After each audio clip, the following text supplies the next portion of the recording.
In this video, I'm going to show you something that looks very abstract at first, but it's actually very simple. We'll write down the most general form for the kernel ridge regression, but when we solve the system, everything reduces to a linear system.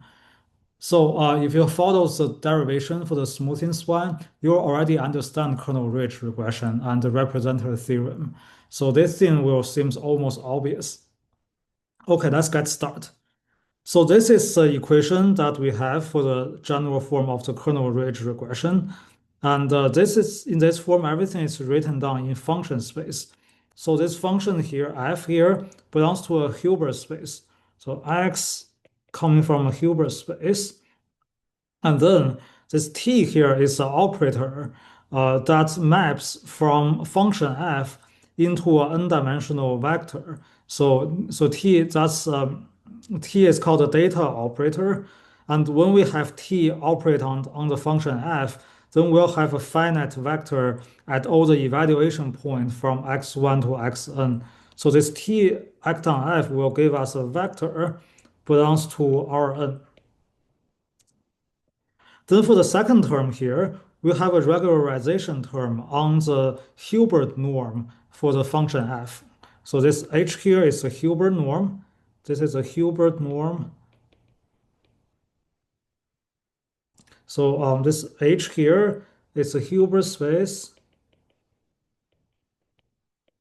So here we only require that the inner product to be properly defined without the explicit formula. So remember that in our L2 space, so L2 is a special case of the Hilbert space where the inner product between f and g is defined as the integral of f times g, right? But in Hilbert space, there is no explicit formula that's the L2 space. So Hilbert space has no explicit formula. So what does this Hilbert norm mean? Well, a very concrete way to think about it is our smoothing spline, right? Remember our smoothing spline? Our smoothing spline penalty have this penalty term, right? Smoothing spline penalty have this, right? Have L act on F and then L2, right? So that can be thought of as a Hilbert norm, right? So that can be thought of as a form of Hilbert norm where we have an operator act on F and then we take the L2 norm of that. That's kind of a way to generate the Hilbert norm. But it doesn't have to be defined in this way. It can be defined in a more abstract way in a Hilbert space. So this is kind of the general problem we are facing in the kernel ridge regression. And then we show that using the variational calculus, we can derive the normal equation of that as this, right? So you see this form actually looks a lot like the ridge regression problem, except we are replacing the design matrix with the data operator t, and then this regularization lambda I term is still there. And then we can define the kernel matrix K in this way. I think here it should be T T star, not T star T. Let me correct that. So it should be T T star. Imagine that if we are in a finite dimensional space, right? Then we have the dimension of T as n by P matrix, and then the T star as P by n matrix, right? So that gives us the K matrix as an n by n matrix. But now this T is a data operator, right? So what does this mean? How does this changes the dimension? Well, you can think of very informally, you can think of the dimension of T as n times infinity. Then we have the T star as a infinity times n, right? So that's still gonna give us an n by n matrix. But this type of this interpretation is very informal, and we should not take this too literally. So this is informal. But the point is that everything still collapses to an n by n finite linear algebra problem when we are even we are in the function space. And then using the kernel trick, we'll have these two formulas, right? We'll change the parameters and define this coefficient vector C here using the kernel matrix. And then we can also use that to compute the y hat vector, right? So those are the predicted value at each evaluation point, right? So these are the vectors in Rn, right? And this has kind of all the predicted values at each of the evaluation point from x1 to xn. So that's how we solve this system. And you see this is a n by n linear system when we want to solve the kernel-rich regression problem in the abstract, in the function space, right? Everything collapses to an n by n linear systems in the end. The next thing I want to talk about is the representer theorem. So here is a statement of the theorem. So suppose we have a minimization problem that has two terms. The first term is a loss term, and the second term is a penalty term. Right, so suppose we have this minimization problem, and our solution here will have this the same form as the kernel-rich regression, right? It has the sum of a bunch of kernel functions at each data point. So see that here that the interesting part is that for the first term, for this loss function, it can be any loss function. It doesn't have to be the squared loss as we have for the kernel-rich regression. So so in KRR, right, that's the kernel-rich regression. The loss function we use is a square loss, right? So that means it is equals to yi minus ti act on fx, right? Square. Or I should just say this as f of xi, right? So that is a squared loss. This is one specific case of the loss function. But the interesting thing of representative theorem is that we can actually replace it by any loss function. And this formula here, this minimization still have the same form, right? We can still apply the kernel trick on this. So how do we interpret this? Why can we do that? Well, if you think about how we solve the kernel-rich regression problem, you see that the first term is actually not that scary, right?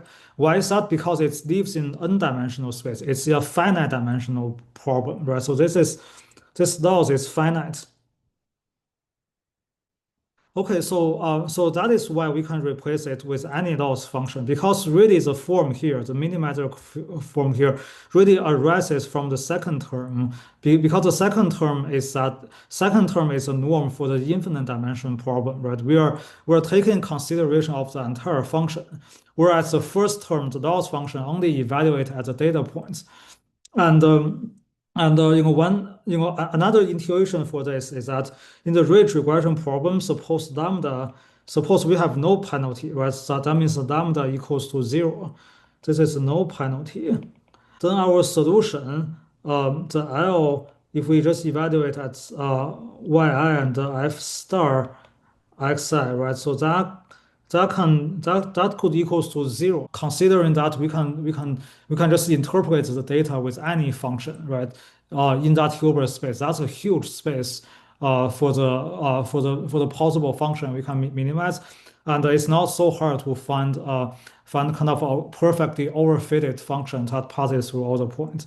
And if you think about it, this minimizer is really the form of this minimizer is really dictated by this norm here, by this Hilbert norm here, because that is a penalty act on all functions in that space, right? We want the function to be as simple as possible. So that's why we can writing things down in this minimizer forms here. That is a representative theorem. Okay, now let's talk about the practical guide for curve fitting, because at the end of the day, we want to use these nonlinear methods to solve real-world problems. This is very interesting because the whole process can feel very backward. So since we have the representative theorem, we can directly write down our solution in this form. We can write down the coefficient C hat in terms of this linear problem, and then from the C hat, we'll have the fx as a sum of these kernel functions, right? So that means all we need to do is to specify the matrix K. So that means our step one is just to specify K. And then the step two is to solve C hat as an n by n linear system. C hat as an n by n linear system. Well, there are polynomial terms in it as well, but I'm not going to write that. I just, I just assume it's an n by n system. And then we can directly solve for f hat of x, right, as the sum of the kernels with this, right? So the whole thing takes pretty fast to solve. The only thing that we need to specify is a kernel matrix K here. So this, so why I said this thing is backward is because like remember our whole derivation process, right? Our derivation, we start from an optimization problem, and then that gave us a normal equation, and then we have the kernel trick, and then that become a linear system, right? But the thing is that when we are dealing with real problems, we usually don't start with the optimization problem. We just directly start with the kernel trick, with the representative theorem that we directly write out the solution for this problem without even considering the objective for the optimization. But that is a very useful way to interpret the solution of our of our nonlinear problem. But the thing is that we don't need to start with that. We don't need to start with the optimization problem to be able to solve it. And another interesting thing is that we can replace the spline kernel with other kernel function and still get a smooth curve. So let me give you an example. So okay, let me actually write that down because it's important, right? So so the thing is that we don't need um, the cubic spline kernel to fit smooth curves, right? So that's very interesting because of the representative theorem. So that means we can just specify a matrix K and then have the curve. Oh, but there's one condition to that, right? So as long as K is a positive definite matrix, K is PD, right? So that is a condition we need to satisfy, but there's still a family of kernel functions we can choose, and it doesn't have to be the cubic span kernel, right? As if we don't care about the objective function it tries to solve. Okay, so let me give you an example. So this is a plot that I generated with different kernel functions, right? So um, let me just drag this down a little bit, and then let's just look at this plot here. Right, so here I'm trying out three different kernel functions, right? So these black dots are are the data points that are generated using some sine function. So that's going to be the ground truth underlying curve. It's going to be a sine function. The GT is a sine function. Right, and then I fitted the curve with three different kernels. So so this green curve here is given by the cubic spline kernel.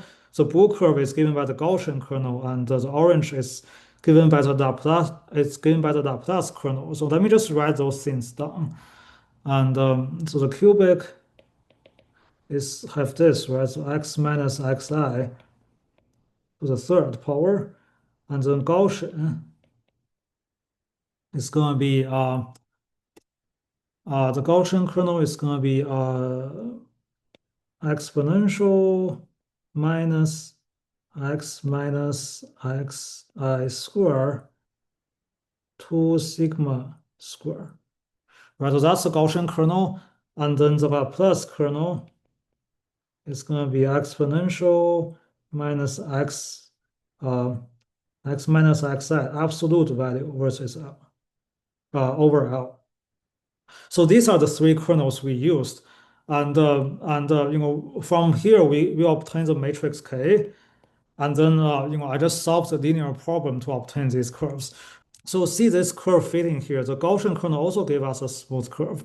But the orange curve here, so the Laplace kernel have these sharp turns. That is a result of this absolute value of x minus xi, right? So that is a property of the Laplace kernel.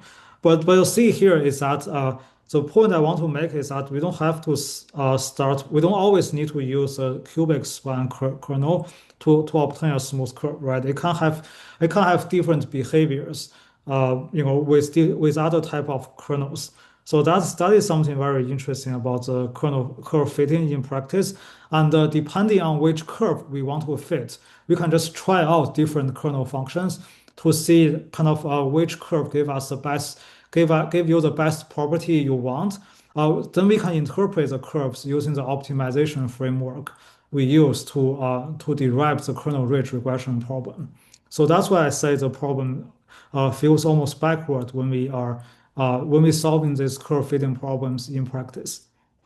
Okay, so this is the last video of this entire module for the spline functions, and let's just do a quick recap of what we did. So we started with the smoothing spline, and then the first thing is that we solve it with variational calculus.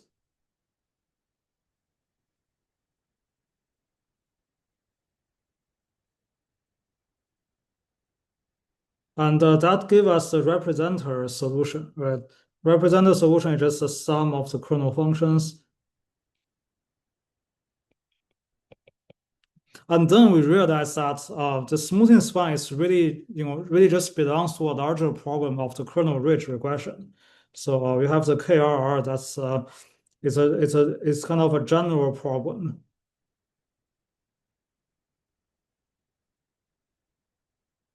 that includes smoothing spline.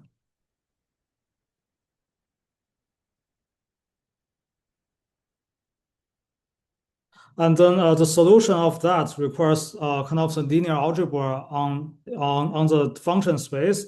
And then we have the normal equation, just like we have in the finite dimension. And then we also have the kernel trick. The kernel trick reduces everything into a finite problem.